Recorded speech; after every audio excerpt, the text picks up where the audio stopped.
Mealtime prep for a mom is kind of the whole game, right? It's the thing that I find most stressful, and I cook every single day. So I can't imagine for someone who doesn't cook as much, that must be so much pressure. So for me, when it comes to meal prep, I really focus on delicious ingredients that I know my whole family loves, and then how can I mix and match this in different ways. So one thing I love doing is freezing. So when I make, for instance, pasta sauce that I'm going to be using on sweet potato noodles or zucchini noodles, I make double or triple the amount of that recipe, and then I freeze that for later. And it's great because then anytime we need to have pasta, it'll be ready in 10 minutes, however long it takes to defrost the sauce. So for me, it's really about making things that you can freeze and then defrost ahead of time. That's fantastic. Also, try to keep your kitchen stocked with easy to make things. So meatballs, for instance, is something that you can cook those off in 10 minutes and they're delicious, everybody loves them, and you can kind of mix and match them in all different ways. You can serve them just with vegetables, you can mix them into a pasta. There's so much versatility there, and that really is what it is, right? You want something that's versatile and something flexible to your schedule and to your family's tastes. Well, for me, I love pasta more than anything. It's probably my favorite meal.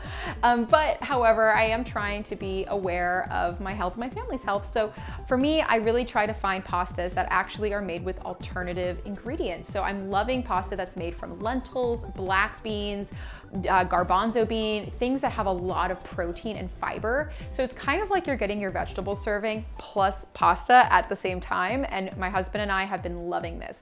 Also, my 8-month-old loves it too. I'll give him little pieces of pasta and he adores it. He just gnaws on it and finds it delicious. Mealtime is definitely rowdier with James than it was before. Oh my goodness, but it's so much fun. So our whole family gathers, and when I say our whole family, I mean myself, my husband, James, our baby, and then of course our 2 pets, Buster and Mochi. Buster, our dog, is really hoping for scraps under James's high chair, so that's what Buster's doing. Mochi jumps up on the table and tries to steal a nibble off of my plate, and that's kind of where I started realizing I needed to do something special for her. She was our first pet, and when Buster came, she lost some of the attention, and when James came, he obviously became the big focus. So I've been trying to find ways to really make sure she feels loved, and so I can show her a lot of attention.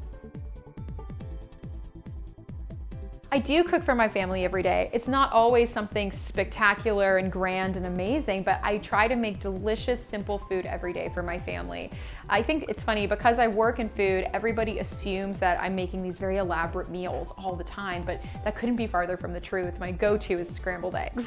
So when it comes to my family, I try to come up with recipes that are simple and achievable, but also I don't get bored with it, because you can get, being a mom, you can get into a rut really easily where you're making the same things over and over again because they work.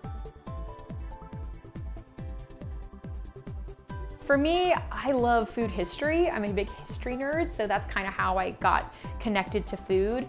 I just found food history such a great way to understand people. If you know what they eat, you really understand so much about their culture and who they are. Because when you think about it, what we put on a plate is really a great expression of kind of what we care about and how we like to enjoy ourselves. So for me, food history was a huge window there. Additionally, growing up in Southern California, I am surrounded by such beautiful produce. I am so lucky.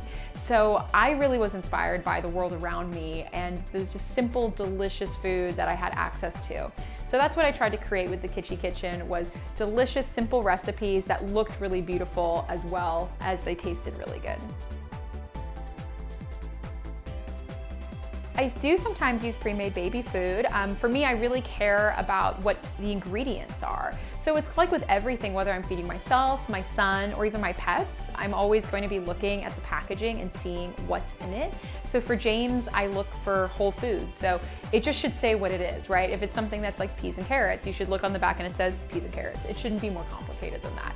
And I feel the same way about pet food, which is why I'm so excited that I found the Purely Fancy Feast fillets for Mochi, because they're this delicious whole food for my cat. And it's such a nice way to mix it up for her.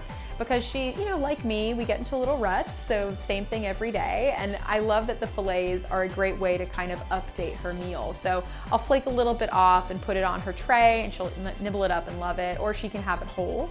And I've kind of used that same inspiration in the food I eat and the food my son eats, because how can we take things that we have every day and then make it interesting and elevated and fun?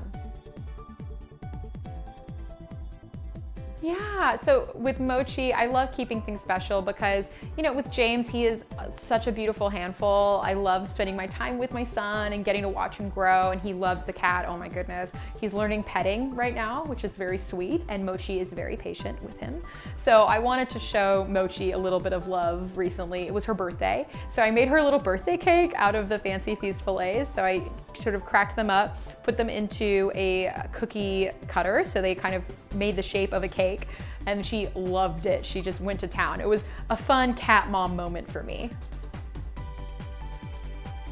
Mochi and James are getting along really well. It's very sweet. He is so interested in her. He thinks that she is fascinating. So he's always crawling towards her and trying to give her a pet.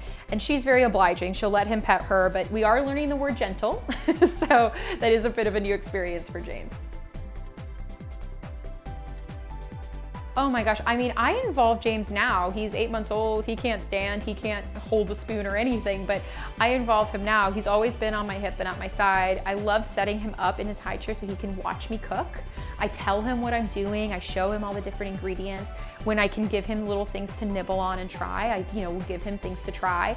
I'm doing this thing called baby-led weaning, which is basically where you just kind of let the kid feed themselves. It's pretty simple, and it's been great for me. James loves feeding himself, makes him feel like a big boy. He also, honestly, it was me not being able to feed him by the spoon. He wouldn't take it.